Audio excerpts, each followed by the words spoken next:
আজ বানাবো খুবই টেস্টি একটা স্ন্যাক্সের রেসিপি। খুব সহজেই এটা আপনারা বাড়িতে বানিয়ে ফেলতে পারেন। উপকরণ দিয়ে আমরা এটা বানালাম সেটা জানতে ভিডিওটা শেষ পর্যন্ত দেখতে থাকুন।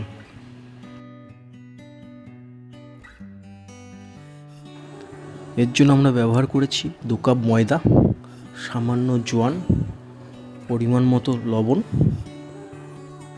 আর 4 টেবিল স্পুন সাদা তেল। ছাড়াই মিশ্রণটিকে শুকনো হাতে এইভাবে কিছুক্ষণ ধরে মেখে নিতে হবে।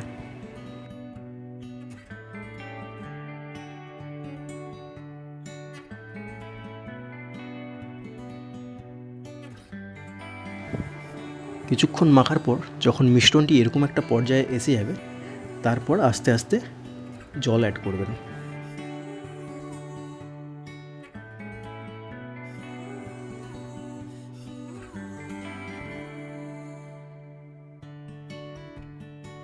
মিশ্রণটি মাখা হয়ে গেলে কিছুক্ষণের জন্য এটা আমরা ঢেকে রেখে দেব।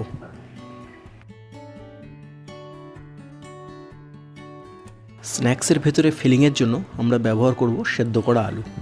আলুগুলোকে এইভাবে ভালো করে গ্রেট করে নিতে হবে। সেদ্ধ করা আলুতে দিয়ে দেবো কাঁচা লঙ্কা, হলুদ গুঁড়ো, জিরে গুঁড়ো, লঙ্কা গুঁড়ো, ধনে গুঁড়ো, গোলমরিচের গুঁড়ো, গরম মশলা, পরিমাণ মতো লবণ আর সামান্য কর্নফ্লাওয়ার। ভালো করে মিশ্রণটিকে মেখে নেব।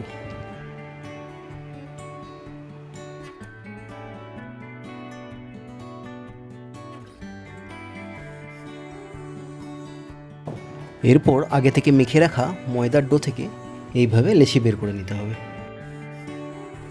বেলনির সাহায্যে লেচিগুলোকে রুটির মতো করে বড় বড় করে বেলে নিতে হবে।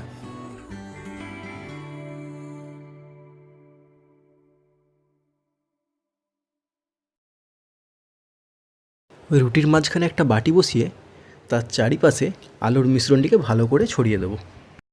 তারপর একটা স্কেল আর ছুরির সাহায্যে লম্বালম্বি করে কয়েকটা টুকরো করে নেব।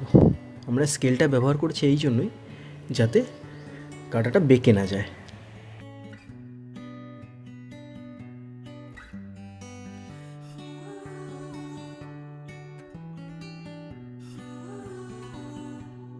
এরপর মধ্যের ফাঁকা জায়গাটায় একটু ঠান্ডা জল লাগিয়ে দেব।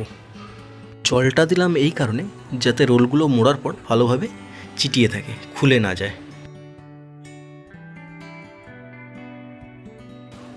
তারপর এইভাবেই টুকরোগুলোকে আস্তে আস্তে রোল করে ফেলতে হবে।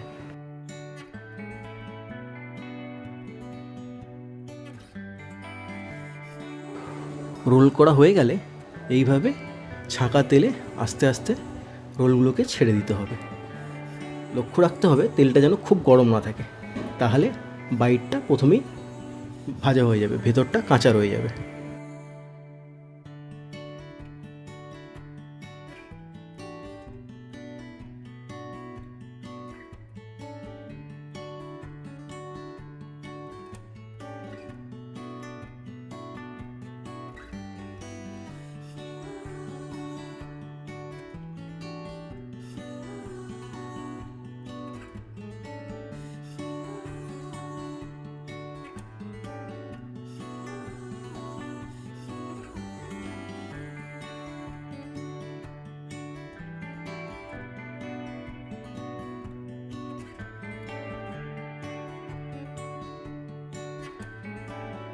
ভাজা হয়ে গেলে গরম গরম পরিবেশনের জন্য প্রস্তুত।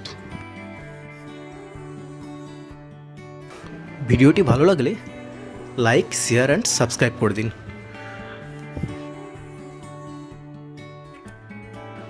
দেখা হবে আবারও একটি নতুন ভিডিও নিয়ে। সবাই ভালো থাকুন, সুস্থ থাকুন।